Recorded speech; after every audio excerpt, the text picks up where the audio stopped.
자, 오늘 성경 말씀 마태복음 2장 1절, 마태복음 2장 1절부터 보겠습니다.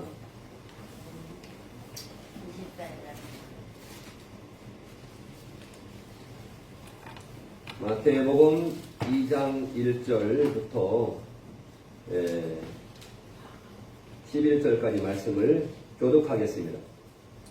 헤롯 왕 때에 예수께서 유대 베들레헴에서 나심에 동방으로부터 박사들이 예루살렘으로 이르러 말하되 유대의 왕으로 나시니가 어디 계시냐? 우리가 동방에서 그의 별을 보고 그에게 경배하러 왔노라 하니 헤롯 왕과 온 예루살렘이 듣고 소동한지라. 왕이 모든 베델 사람과 백성의 서기관들을 모아 그리스도가 어디서 나겠느냐 물으니 이르되 유대 베들레헴은 이런 선지자로 이렇게 기록된 바 또 유대 땅 베들레헴아 너는 유대 고을 중에서 가장 작지 아니하도다. 내게서 한 다스리는 자가 나와서 내 백성 이스라엘의 목자가 되리라 하였습니다. 이에 헤롯이 가만히 박사들을 불러 베드낙하는 때를 자세히 묻고 베들레헴으로 보내며 이르되 가서 아기에 대하여 자세히 알아보고 찾거든 내게 구하여 나도 가서 그에게 경배하리 하라. 박사들이 왕의 말을 듣고 갈새 동방에서 보던 그 별이 문득 앞서 인도하여 가다가 아기 있는 곳 위에 머물러서 있는지라. 그들이 별을 보고 매우 크게 기뻐하고 기뻐하더라. 집에 들어가 아기와 그의 어머니 마리아가 함께 있는 것을 보고 엎드려 아기께 경배하고 보배합을 열어 황금과 유향과 몰약을 애물로 드립니다. 그들은 꿈에 헤롯에게로 돌아가지 말라 지시하심을 받아 다른 길로 고국에 돌아가니라. 아멘. 할렐루야. 감사합니다. 오늘 주님께서 함께 하실 줄 믿습니다. 오늘 마태복음 2장에서 11절 동방에서 박사들이 집에 들어가서 아기와 그의 어머니 마리아가 함께 있는 것을 보고 엎드려 아기께 경배하고 보배합을 열어 뭐를 드렸습니까?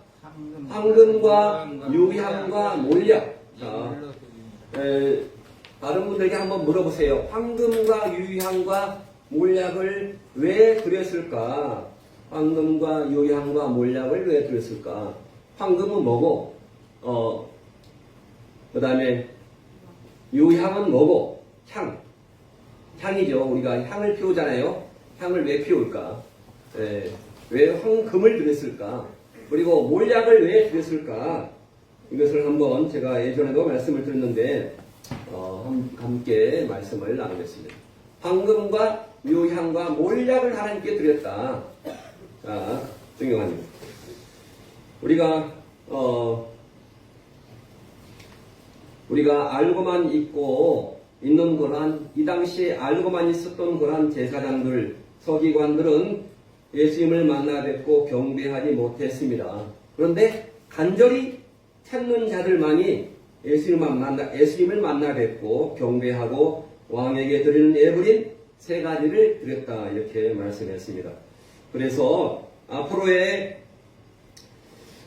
성경적인 지식만을 알고 있는 자들은 공중에 강림하실 그리스도를 만날 수가 없고 바로 신랑이신 그리스도를 만나기 위해서 사모하며 기다리는 자들만이 부활주거하여 만나 배울 수가 있을 것입니다.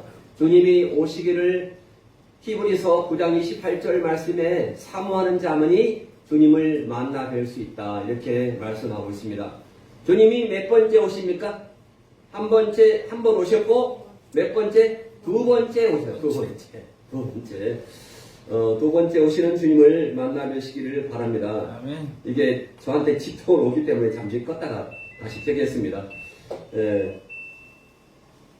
그래서 우리가 동방에서 온 경배자들은 아기 예수께 바로 경배했다. 아기 예수가 몇 살이었을까? 6개월이었을까? 아마 1.5세 이렇게 2살이었을까? 이따 제가 보여드리겠습니다. 자, 바로 유대인의 이 아기가 누구다? 유대인의 왕이심을 알고 아기 예수께 엎드려 경배하고 예물을 드림으로써 아기 예수님을 왕으로 대접했다. 이렇게 할 수 있습니다. 자, 엎드려 경배하다. 엎드려 찬송할 때 엎드려 경배하다라는 말을 우리가 크리스마스라는 말이 그 뜻입니다. 그렇죠? 크리스마스가 뭐라고요? 크리스마스가 크라이스트 마스. 크리스마스가 이건 저희 교회는 기본입니다. 크리스마스가 무슨 뜻이라고요? 엎드려 경배하다라고요? 크리스마스란 말은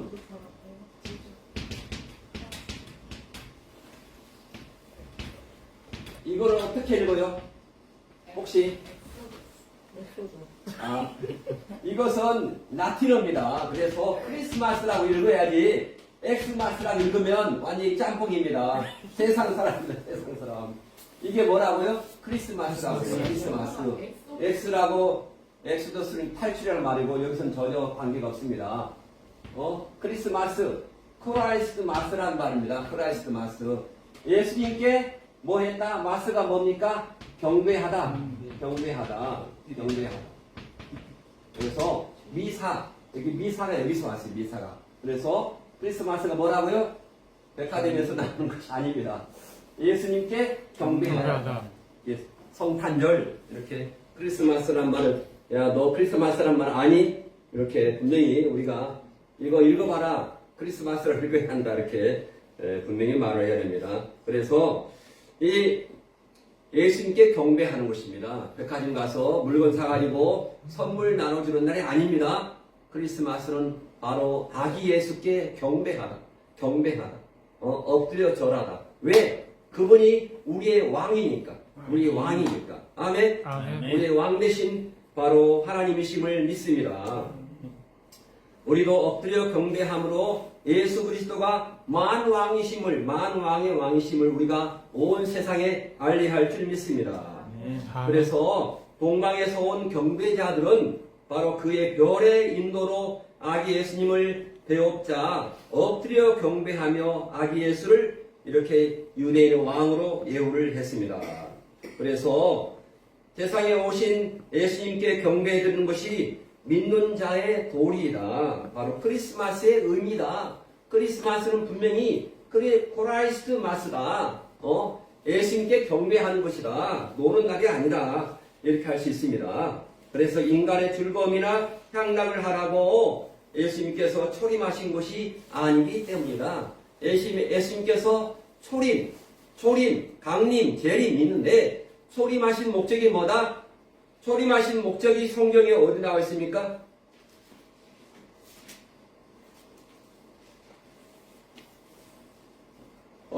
마태복음 우리를 죄에서 속죄하기 위해서 이렇게 예수님께서 초림하신 줄 믿습니다. 할렐루야. 예수님께서 초림하신 목적이 바로 있으시다. 이렇게 말할 수가 있습니다.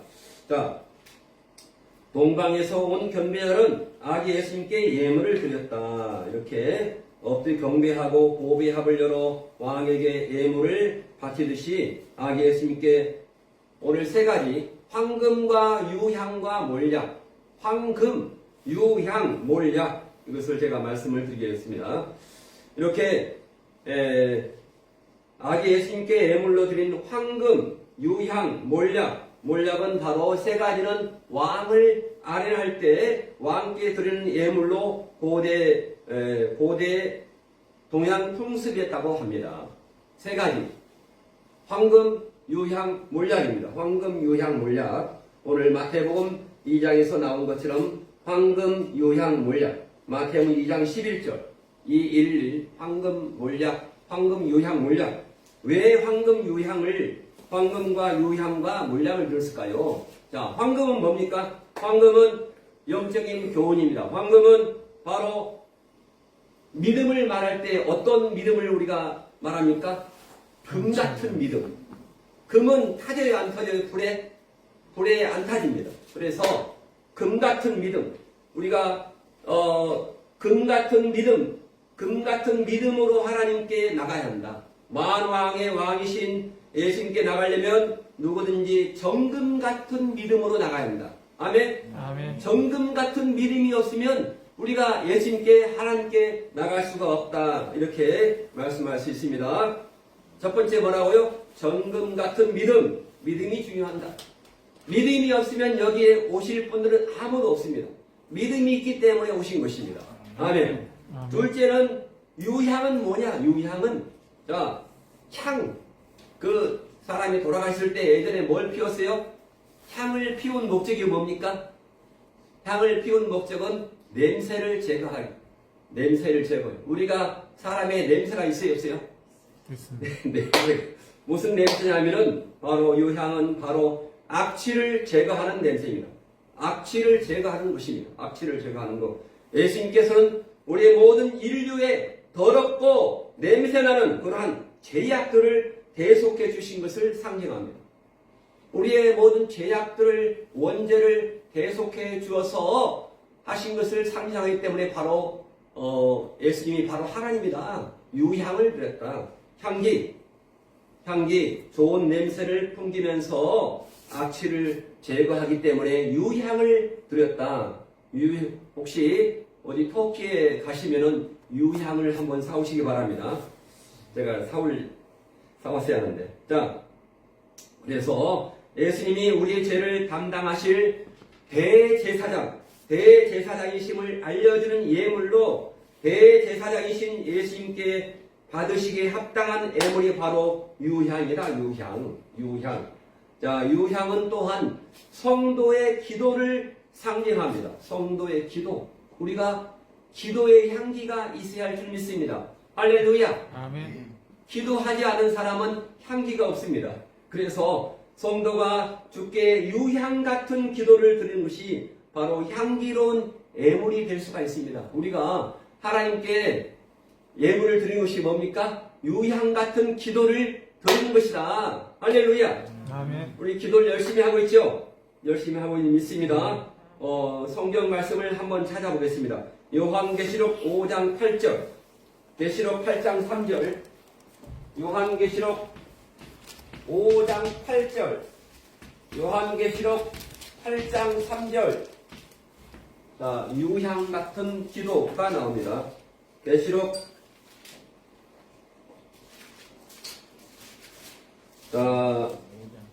요한계시록 8장 3절 시작. 8장 먼저 5장 8절. 계시록 5장 8절 시작. 그 두루마리를 취하심에 내 성물과 24장대 그 어린 양 앞에 엎드려 각각 고문과 향이 가득한 그 배름을 가졌으니 이 향은 성도의 기도들이라. 아멘. 하나님께 기도를 들으시기 바랍니다. 예수님께 몰락 유향을 드리는 것과 똑같습니다. 아멘. 황금은 없을지라도 우리가 뭘 드릴 수 있습니까?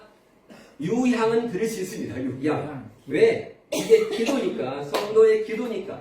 할렐루야. 기도가 얼마나 중요합니까? 자, 8장 3절 같이 읽겠습니다. 8장 3절 시작. 또 다른 천사가 와서 제단 곁에 서서 금향로를 가지고 많은 향을 받았으니 이는 모든 성도의 기도와 합하여 보좌 앞 금제단에 드리고자 함이라. 아멘. 성도의 기도. 그래서 우리 교회는 뭡니까? 610이 뭐라고요? 다니엘 6장 10절을 이렇게 610 그랬어요. 610이 뭡니까? 이렇게 질문 안 하시죠? 610, 913 하루에 3번씩 아침 9시, 12시, 3시 한번 다같이 한번 읽어보시기 바랍니다. 다니엘이 이 소서에 왕의 도장이 찍힌 것을 알고도 자기 집에 돌아가서는 이 밤에 올라가 예루살렘을 향한 창문을 열고 전에 하던 대로 하루 3번 무릎을 꿇고 기도하며 하나님께 감사 기도를 했던 것입니다. 이 기도가 유향입니다. 유향. 그 다음에 3번째 몰약은 뭘까? 몰약은 몰약이죠. 이건 약입니다. 향기가 아닌 약. 약은 사람이 죽으면 시체가 썩지 않게 하기 위해서 바르는 것입니다. 썩지 않기 위해서. 그래서 우리 인간이 죽으면 한 줌 흙으로 썩어 없어질 인간의 육체를 영원히 썩지 않게 해달라고 하는 것입니다. 영원히 썩지 않게. 예수님은 영원히 썩었습니까? 안 썩었습니까? 바로 2일 뒤에 금요일날, 금토일, 주일날 부활하셨습니다. 그래서 오늘은 부활절입니다. 할렐루야. 아멘. 예수님께서 부활한 주일이 맨날 맞이하는 우리가 주일인 줄을 믿습니다. 그래서 역시 우리 예수님은 장차 우리 죄를 담당하시기 위해서 십자가에서 죽으시되 부활하셨다. 썩지 아니하실 것임을 알려주는 애물이다. 예수님이 썩었어요? 안 썩었어요? 썩지 않았습니다. 썩지 않았어요. 우리는 썩어요? 안 썩어요? 우리는 썩어요. 썩기 전에 불에 태워집니다. 요즘에는 썩게 그냥 두지 않습니다. 국토가 좁다고 이렇게 이스라엘에서는 썩지 않게 불에 그냥 이렇게 놓습니다. 그럼 말라서 이렇게 그렇습니다. 시체가. 그래서 예수님은 장차 이렇게 오실 그한 부활을 예표했다. 몰약을 통해서 부활을 예표했다. 우리의 성도의 생활이 속화되어서 썩지 아니하여야 세상 속에 들어가 버리는 뭡니까? 썩어버립니다. 자, 그래서 이 썩지 아니하도록 하나님께 날마다 우리가 어떤 제물로 제사를 드립니까? 산 제물로 하나님께 산 제사를 드려야 한다 라고 로마서 12장 1절에 나와 있습니다. 산 제사를 하나님께 드려야 한다. 할렐루야. 아멘. 산 제물로 드려야 한다. 산 제물 어디서 많이 들었죠? 갈라디아서 2장 20절의 말씀. 날마다 죽어야 한다. 살아있으면 안 됩니다. 예수님 앞에서 하나님 앞에 죽어야 됩니다. 산 제물로 하나님께 드려야 합니다. 주님께서 공중에 강림하실 때에 데려감을 당할 것임을 알게 했습니다. 할렐루야. 아멘. 로마서 12장 1절을 우리가 다 외웠잖아요. 그러므로 너 형제들아 내가 하나님의 모든 자비하심으로 너희를 권하노니 너희의 몸을 하나님이 기뻐하시는 거룩한 똑같죠. 나와있죠. 산 제물로 드리라. 이런 너희가 드릴 영적인 예배니라. 아멘. 아멘. 우리는 육적인 예배가 아니고 영적인 예배를 하나님께 지금 올려드리고 있습니다. 로마서 12장 2절에 보면은 너희는 이 세대를 본받지 말고 오직 마음을 새롭게 함으로 변화를 받아 하나님의 선하시고 기뻐하시고 온전하신 뜻이 무엇인지 분별하도록 하라. 할렐루야. 날마다 아멘. 분별하시기 바랍니다. 아멘. 세상 사람과 똑같이 쫓아가며 살면 우리는 절대로 하나님께 몰약을 하나님께 드릴 수가 없는 것입니다. 우리 행복한 교회 모든 성도님들은 하나님의 말씀을 알아야 됩니다. 말씀을 알아서 내가 말씀을 이렇게 안다. 너희들 내가 자랑할 것이 있어. 나는 하나님을 이렇게 알아. 우리 교회는 작은 교회지만은 하나님을 알기로 유명한 교회다. 이렇게 말할 수가 있습니다. 그래서 오늘 Revelation of the Magi, 마가, 그 동방박사의 그러한 그 비밀에 대해서 한번 제가 보겠습니다. 여기에 보면은 이러한 문서가 동방박사의 계시, 동방박사의 베들레헴 여행에 잃어버린 이야기를 출판했습니다. 우리 대한민국이 얼마나 위대한 나라인가 한번 느껴보시기 바랍니다. 이 책은 어디에 있습니까? 바티칸 도서관에 소장된 주 8세기 시리아 사본에 기록된 동방박사 내용을 번역한 것이다. 아멘. 동방박사가 지금 어디라고 했냐면요, 페르시아. 그러니까 바로 이스라엘 옆에 이란, 페르시아라고 하는데 거기가 아니고 다른 곳이다 라고 하는 것을 제가 증명을 해보겠습니다. 자, 일기로운 동방박사들이 직접 썼다고 주장하는 전통적인 크리스마스 이야기에 대한 위경, 성경은 아닙니다. 위경의 기록이다. 랜도 교수는 고대 시리아어로 쓰여진 이 문을 해석하고 분석한 데 7년의 시간을 보낸 후에 동방박사의 계시라는 책을 저술했다. 자, 랜도 박사가 소개한 이 계시는 바티칸 도서관에 도장된 주 8세기 시리아 사본에 기록된 동방박사의 내용을 영어로 번역한 것이다. 자, 그래서 이 시리아 사본의 원본은 마태복음이 기록된 지 1세기 이후에 기록된 것이다. 시리아 사본에는 동방박사의 신비로운 기원에 대해서 말하고 있다. 반짝이는 별, 베들레헴으로 동방박사들을 인도하는 기적적인 이야기를 아기 예수님을 경배한 박사들은 고국으로 돌아가 고국에서 그들의 형제와 이웃들에게 기독교의 믿음을 전한 이야기가 되어 있다. 그리고 나중에 박사들의 고국을 방문한 도마에게, 도마 알죠? 도마가 뭐였습니까? 예수님이 옆구리에 손을 넣어보고 나의 주시면 나의 하나님이라고 고백을 했습니다. 그러한 분이다. 도마에게 동방박사들이 세례를 받았다는 이야기가 동방박사의 계시에 기록되어 있다. 그리고 중요한 자료가 그것은 동방박사의 고국에 대한 정보이다. 박사들의 고국의 동방은 바로 예루살렘에서 아주 먼 곳인 신비로운 땅, 읽어보세요. 시르라로 하는 그러한 땅이다. 시르. 자, 또한 그 시르는 세계의 동쪽 끝에 큰 바다가 있는 곳이다. 이렇게 시르, which was by the ocean in the extreme east of the world, 세계의 아주 극한 극동에 있다. 이렇게 나와 있습니다. 예루살렘에서 아주 먼 곳인데 신비로운 땅, 시르라고 불리는 땅이다. 시르, 어서 많이 들어. 비슷하죠? 자, 그래서 세계의 동쪽 끝에 큰 바다가 있는 곳이다. 자, 그렇다면 이 시르는 신라의 국호 시라를 그렇게 표기했을 것이다. 자, 보세요. 신라는 예루살렘에서 아주 먼 곳이며 세계의 동쪽 끝에 큰 바다가 있는 곳이다. 그러므로 시라가 시르로 약간 오기된 것이다.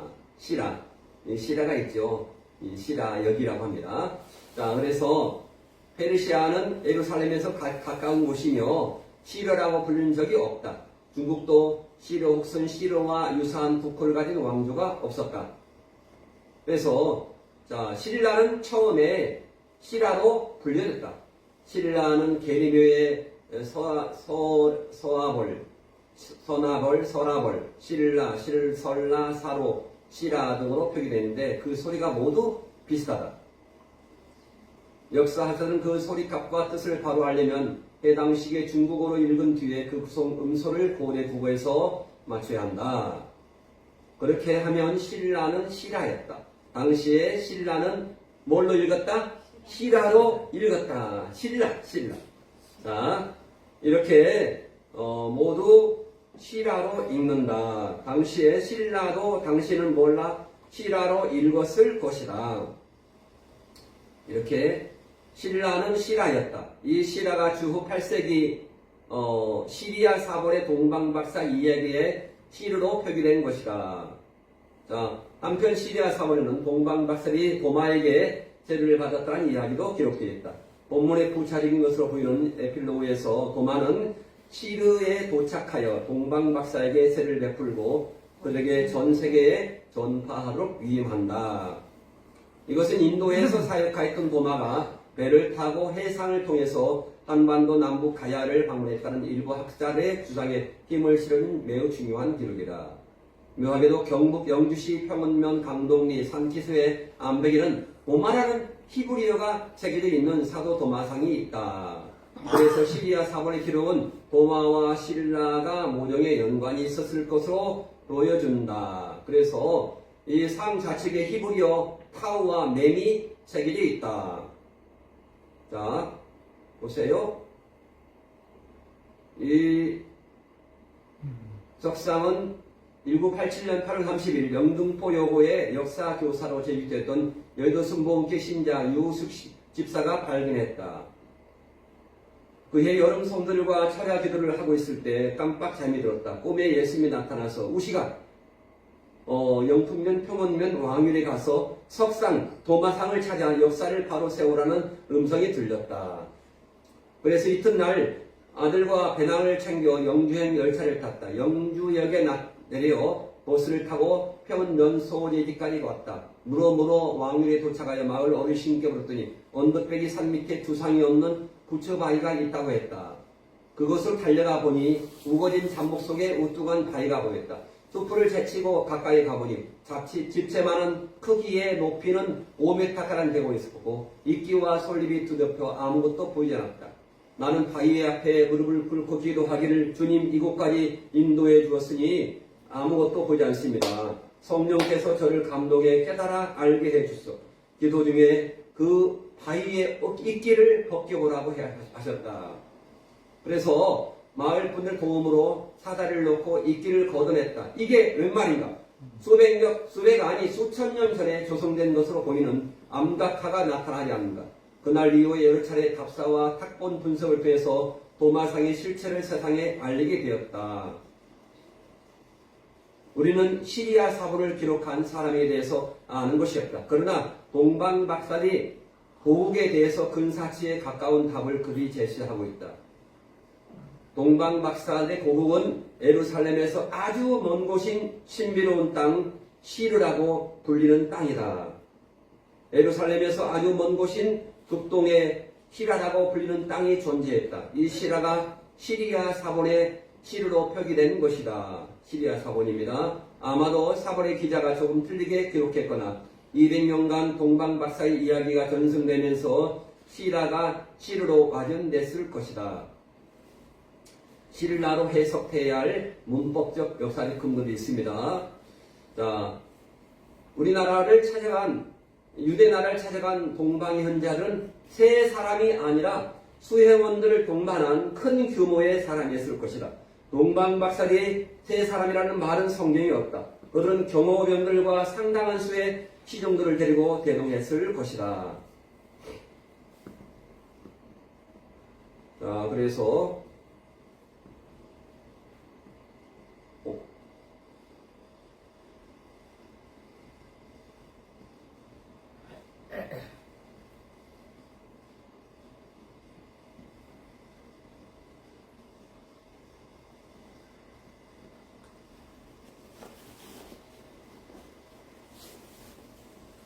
자, 이렇게 기존의 설이 있습니다. 페르시아 설이라고 지금 있는 BC 8세기 경에 이른 동안에 유대인들이 세계 곳곳에서 흩어졌을 때 페르시아와 그 주변 나라의 성읍으로 이주했다. 이렇게 되어 있는데 그들의 나라에서 민수기에 기록된 구세주가 탄생할 때에는 특별한 일이 나타날 것이라고 전파했을 것이다. 자, 민수기 이렇게 나와 있습니다. 자, 유대인들은 이 예언을 메시아에 출현한 출애에 대해서 계시의 말씀으로 이해한다. 성경에서 별이 나타난 것과 이스라엘 왕이 오실 것을 연결해서 예언한 구절은 이것뿐이다. 예언자 발람이 왕군을 의미하고 그 결과 메시아의 탄생을 알려주는 한 별이 나타나자 몇몇 페르시아의 박사들이 떠나신 유대인과 함께 경배하기 위해서 유대 땅을 향해 길을 떠났다는 것이다. 자, 그런데 브레포스와 파이디온 약간 어려운데 그냥 지나칩니다. 박사들의 내방 사건은 마태복음 2장에 마구간을 방문 사건은 누가복음 2장에 기록되어 있다. 그런데 누가복음 2장의 마구간 기사와 마태복음 2장의 동방박사 기사를 동일한 시간상의 사건을 생각한다. 많은 성탄 노래와 그림, 성탄 관련 선거들이 그것을 조장하고 있다. 그러나 성경을 자세히 살피면 동방박사의 내방 사건과 목자대 마구간 방문 사건, 이 두 사건 사이에는 적어도 1년 이상 2년 이하의 시간적인 격차가 있다. 그래서 목자들이 방문하여 만났던 누가복음 2장의 아기는 헬라어 브레포스가 사용되었다. 브레포스. 브레포스라는 말은 어린 아기입니다. 아주 어린 아기, 한 6개월 이하 된 어린 아기입니다. 깐나는. 그런데 동방박사들이 방문하여 만났던 마태복음 2장의 아기는 헬라어 파이디온. 혹시 파이디온 들어보셨습니까? 파이디온 선교회라고 있어요. 파이디온. 이 파이디온은 0살이 아니고 1살, 2살 아기를 말합니다. 파이디온. 자, 그래서 자, 브레포스. 자, 이건 같이 읽습니다. 시작. 브레포스는 갓난 아기, 신생아, 베이비입니다. 베이비, 신생아입니다. 근데 파이디오는 뭐라고요? 어린 아이, 영차일드. 이것은 자, 누가복음에서는 갓난 아기, 베이비인데 마태복음에서는 파이디온입니다. 어린 아이입니다. 영차일드. 그래서 이것은 1살에서 2살. 그래서 이렇게 말합니다. 영차일드. 그래서 자, 이 두 단어, 자, 더 어리고 영세, 덜 어린 1세, 2세로 이렇게 묘사할 때 쓰인다. 그래서 이렇게 마태복음 2장과 누가복음 2장의 차이에 틀림없이 시간적인 간격이 있을 것이다. 이렇게 학자는 말합니다. 그래서 마태복음 2장의 아기가 누가복음 2장의 아기보다 얼마 더 자란 아기이기 때문이다. 그래서 그러면 동방박사의 사건은 어느 정도 시간적인 차이가 있을까? 최하 1년 이상, 최고 2년 이하의 시간적인 간격이 있다. 헤롯이 같이 읽습니다. 시작. 헤롯이 동방박사들에게 속은 줄 알고 베들레헴과 그 지경 안에 있는 사내 아이들을 죽일 때 박사들에게 자세히 알아본 그 때를 표준하여 2살부터 그 아래를 다 죽였기 때문이다. 마태복음 16절. 헤롯은 동방박사들에게 별을 처음 본 때를 자세히 물었다. 마태 같이 읽습니다. 이에 헤롯이 가만히 박사들을 불러 별이 나타난 때를 자세히 묻고 보니까 그래서 어린 왕을 제거하려는 음모를 꾸미는데 결정적인 정보가 되었다.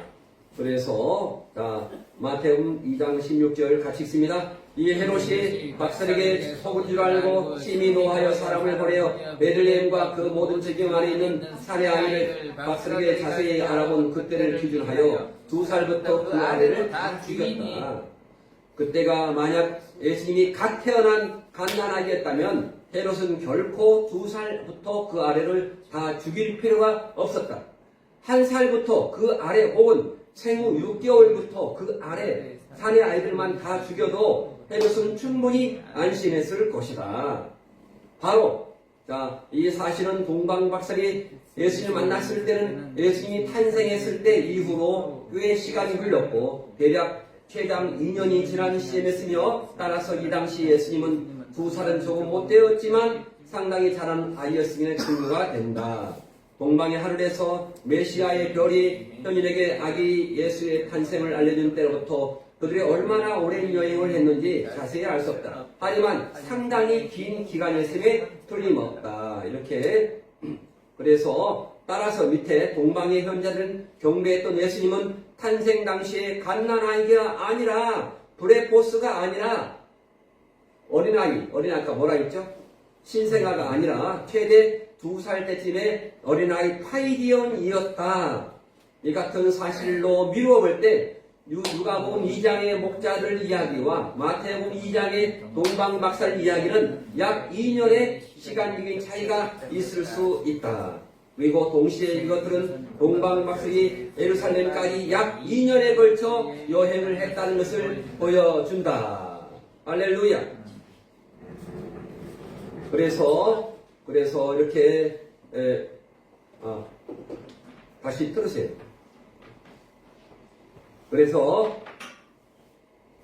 그래서 밑에입니다. 동방의 현자들은 바로 그때부터 고국을 출발하여 약 2년의 긴 기간 동안 여행을 해서 유대 땅에 이르러 파이디온을 신 예수님을 경배했다. 할렐루야.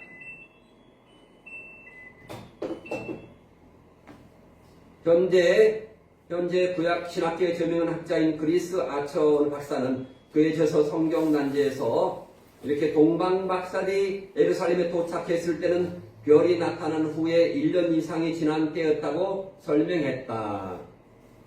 이렇게 그래서 자 동방에서 박사들이 보았던 별은 아기 예수 그리스도가 태어났다는 사실의 선언이었다. 우리는 이 사실을 헤롯이 베들레헴으로 병사들과 난방을 좀 올려주세요. 여기 그렇죠. 헤롯을 베들레헴으로 병사들과 학살자들을 보내면서 내린 다음과 같은 명령 때문에 알 수 있다. 이에 헤롯이 박사들에게 속은 줄 알고 심히 노하여 사람을 보내어 베들레헴과 그 모든 지경 안에 있는 살해 아이를 박사들에게 자세히 알아본 그때를 기준하여 2살부터 그 아래를 다 죽였다라고 말씀했습니다. 그러므로 그 별은 예수께서 태어났을 때 나타났고 박사들이 예루살렘에 도착해서 헤롯과 만날 때까지는 그 별이 나타난 이후 1년 이상이 경과된 때였다. 따라서 그 별은 어떤 사실을 예표한 것이 아니라 이미 이루어진 사실을 선포한 것이다. 이렇게 성경에서 나와 있습니다. 그래서 동방박사, 바로 이 신라라는 그러한 것을 증명하기 위한 그러한 시리아 사본의 여러 가지 것을 우리가 같이 우리가 알 수 있었습니다. 자, 여기 미가서 5장 2절에 예고되어 있었죠. 베들레헴 에브라다야 너는 유다 족속 중에 작을지라도 이스라엘을 다스릴 자가 내게로 나올 것이라. 그의 근본은 상고의 영혼에 있느니라. 이렇게 말씀을 하고 있습니다. 자, 그래서 이 동방박사들이 동방박사에 대한 그렇게 여러 가지 것을 말씀을 하고 있습니다.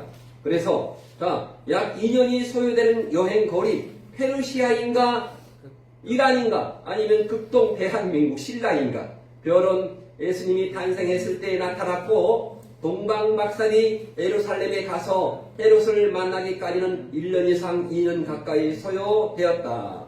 페르시아는 이스라엘에서 가까운 나라로서 3개월이면 예루살렘까지 갈 수 있는 거리다. 얼마라고요? 페르시아에서 예루살렘까지 약 1500km입니다. 동방박사들이 유대 나라를 내방하는데 1년 이상 약 2년의 긴 시간을 여행하였다면 그들의 고국은 유대 땅으로부터 아주 먼 동방이었을 것이다. 이렇게 기라라고 이렇게 동방박사의 고국 어느 나라인가? 파사, 페르시아, 이란인가? 아니면 신라인가? 자, 이렇게 동방박사의 고국들과 마지막 세계 동방박사를 이렇게 문헌에 나와 있다. BC 4년 신라인에게 관측된 특별한 별 한번 읽어보세요. 삼국사기 신라 번기 시조 박혁거세 편 54년 봄 2월 기후일에 하고 자리에서 살별, 살별 바로 혜성이 나타났다. 이렇게 살별이 나타났다. 기후일 3월 30일 하고 자리에 나타났다. 이렇게 나와 있습니다. 사실 성탄절도 크리스마스도 원래 3월 30일 봄입니다. 봄인데 콘스탄틴 그 황제 때 우리가 12월 25일로 성탄절을 정하자 해서 정하신 것입니다. 양들이 밖에서 양을 칠 때니까 3월 30일 그때 봄이었다라고 많은 그 학자들이 말하고 있습니다. 이렇게 바로 이 목자들이 밤에 양떼와 함께 들판에 나가는 이유는 단 하나, 새끼를 낳는 계절, 겨울에 새끼를 낳을 수 있어요, 없어요? 겨울은 밖에서 나가서 못 납니다. 얼어 죽습니다. 그래서 양은 보통 봄에 약 한 달간 3월 중순 4월에 태어나며 그 계절에는 양이 너무나 굶기 때문에 밤에 우리에 보관할 수 없다. 그래서 양을 낳기 위해서 사육될 수 있으며 양치기가 그들을 감시할 수 있는 농장 마당에 가까운 들판으로 데려간다. 그래서 6월절은 새끼를 낳는 절기였는데 이 절기를 위해서 희생 제물로 바치는 양은 정확히 한 살이기 때문이다. 그래서 하나님의 어린 양을 낳는 절기 6월절 직전 베들레헴에서 태어난다는 것은 놀라운 일이 아니다. 더욱이 6월절 희생 제물로 바칠 어린 양들은 베들레헴에 보관되었다. 이렇게 그래서 이렇게 BC 4년 신라인에서 관측된 특별한 별, 이러한 별의 기록이 남아있기 때문에 이에 우리 폐성,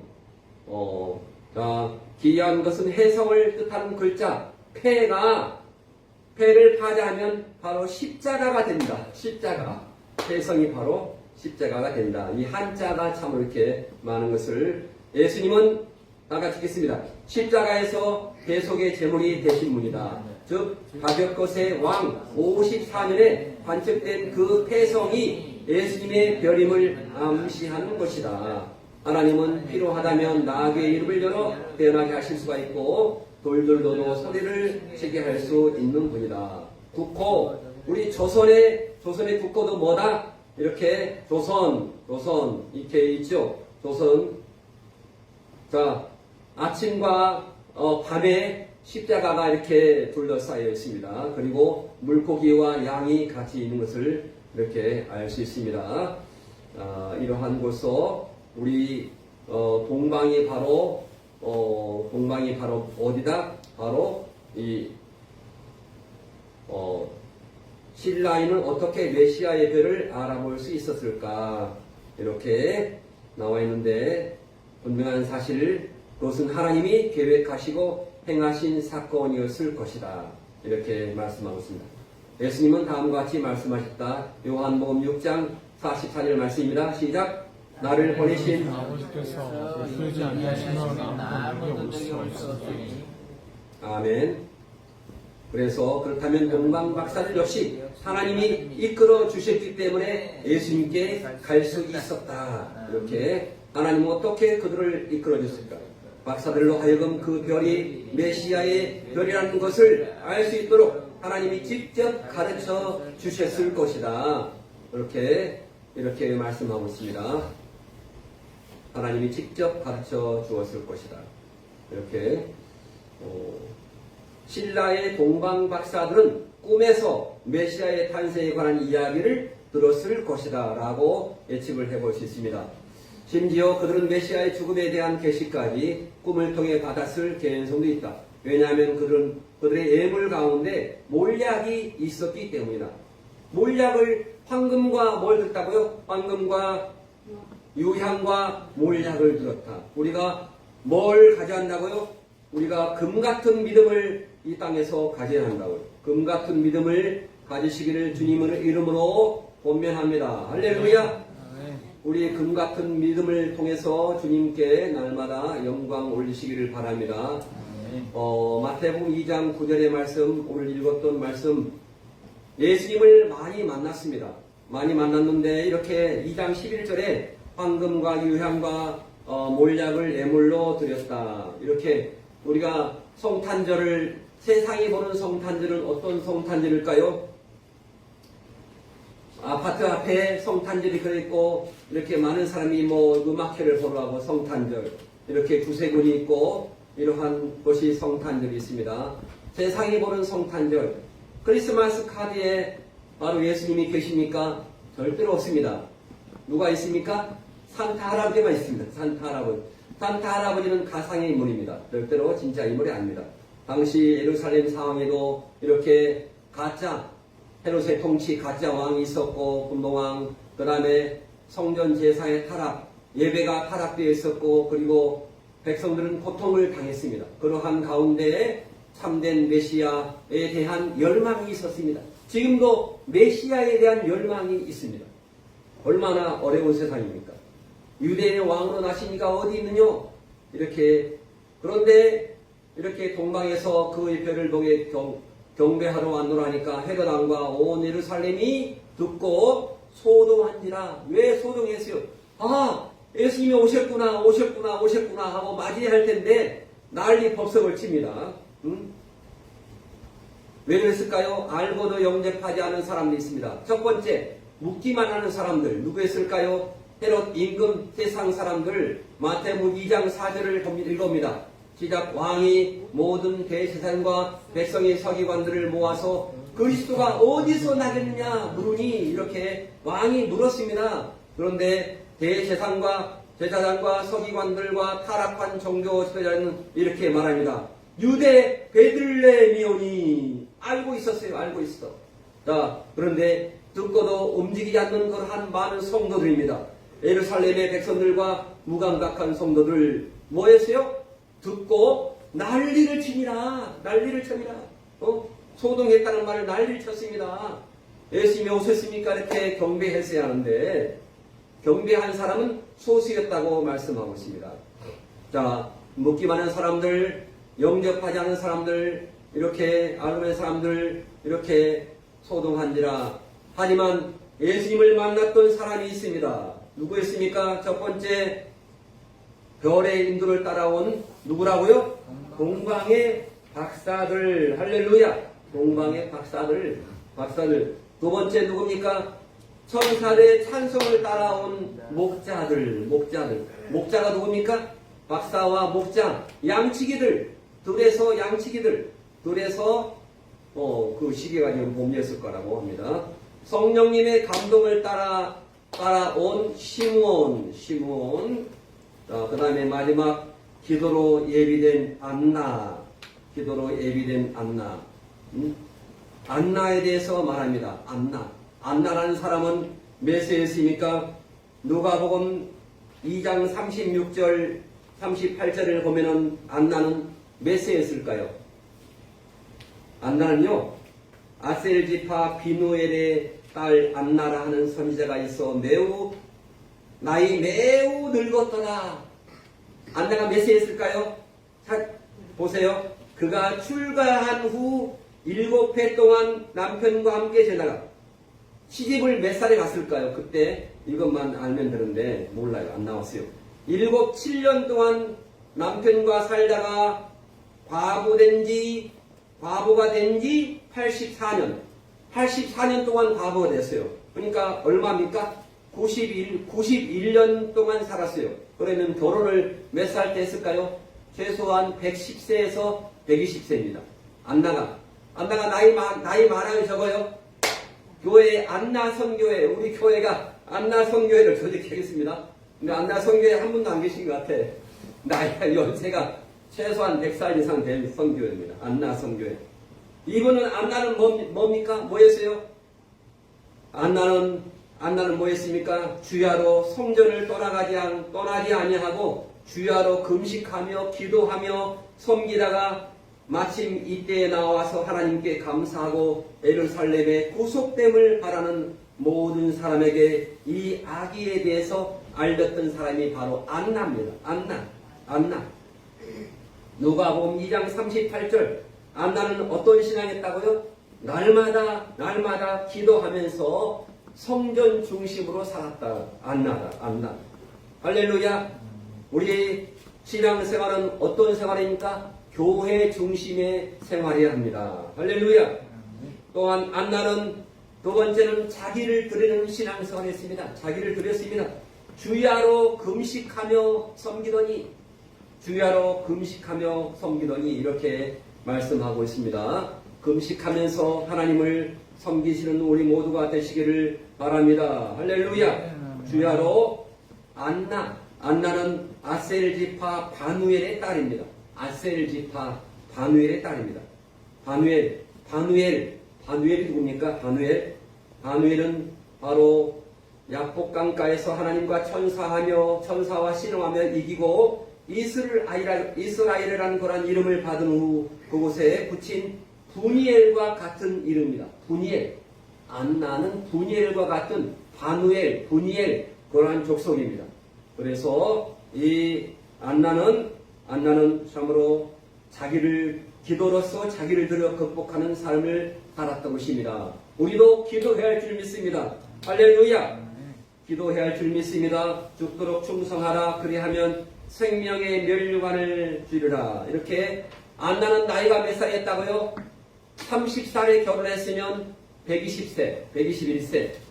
아마 20살에 결혼했으면 110세 되신 분이 날마다 성전에서 기도하며 주님이 오시기를 이렇게 기다렸다는 분입니다. 우리가 어떤 성탄절을 기대합니까? 우리는 화이트 크리스마스를 기대합니까? 화이트 크리스마스 바로 내일 모레 눈이 옵니다. 화이트 마스. 자, 누가복음 2장 11절 바로 같이 읽고 마치겠습니다. 오늘 다윗의 동네 너희를 위하여 구주가 나셨으니 곧 그리스도 주시니라. 너희가 가서 강보에 쌓여 구유에 누에 있는 아기를 보리니 이것이 너희에게 표적이니라. 할렐루야. 성탄절 믿음을 행동으로 옮깁니다. 경배하러 왔다. 기쁨으로 순종했다. 너희들이 별을 보고 매우 크게 기뻐하더라. 준비된 예물로 믿음을 확증했다. 아기께 경배하고 2장 11절에 오늘 마태의 2장 11절에 보배의 합을 열어 황금, 금같은 믿음, 황금을 드리는 거 아닙니다. 두 번째 유향, 기도를 드리라. 세 번째 몰약을 애물로 드렸다. 썩지 않을 방부제 몰약을 애물로 부활을 기대하면서 몰약을 드렸다라고 성령의 말씀을 하고 있습니다. 찬송을 따라서 온 목자들, 말씀에 순종하여 움직인 목자들, 합당한 경배를 드린 목자들 통해서 이렇게 인내함으로 기다리고 성령에 감동하면서 기다렸던 또한 예수님을 증거했습니다. 예수님을 성탄절을 통해서 뭐를 증명한다고요? 바로 예수님을 증거했던 우리 안나를 통해서 주의 구원을 보았으니 이렇게 말씀을 하고 있습니다. 할렐루야. 우리가 주님의 구원을 만방에 전파하시는 우리 행복한 교회 모두가 되기를 주님의 이름으로 권면합니다. 감사합니다. 주님의 은혜에 감사합니다. 오늘 하나님 아버지여 말씀을 통해서 참으로 이 동방, 우리 대한민국 신라 나라에 참으로 아버지 하나님 동방 박사들이 아버지여 하나님 정말로 1년 2년을 걸려서 아버지여 예루살렘에 가서 황금과 유향과 몰약을 들었던 그러한 믿음을 말씀하고 있습니다. 주님 아버지 또한 우리에게 황금 같은 믿음을 주시고 아버지 유향과 같은 그러한 기도의 한기를 주시고 썩지 않는 그러한 면류관의 부활의 신앙을 허락하여 주시옵소서. 감사드리며 예수 그리스도 이름으로 간절히 기도하옵나이다. 할렐루야. 감사합니다. 주님께 영광 올려드립니다. 주님께 온 영광을 드리며 찬양을 하면서 준비하신 엠을 드리겠습니다.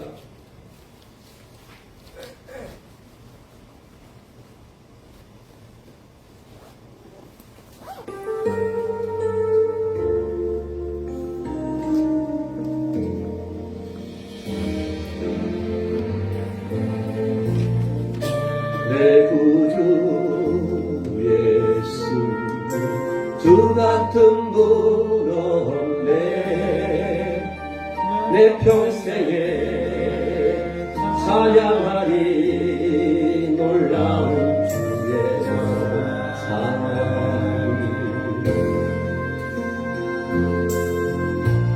내 구주 예수 주 같은 분은 없네.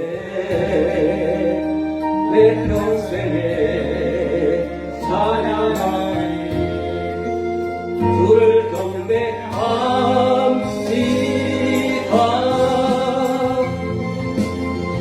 온 땅이여 주님께 외쳐라.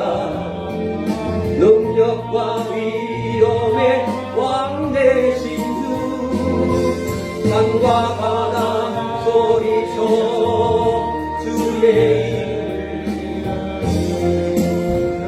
이름을 주의 한일 기쁨 노래하며 영원히 주님을 사랑하리라. 진실하신 주의 약속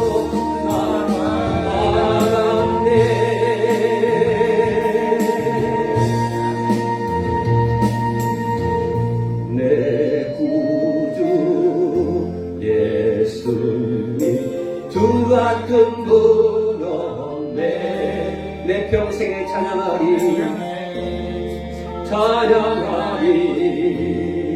놀라운 주의 사랑을. 내 구주 예수님 내 구주 예수님 주 같은 분 없네. 자격신에 찬양하니 주를 경배합니다.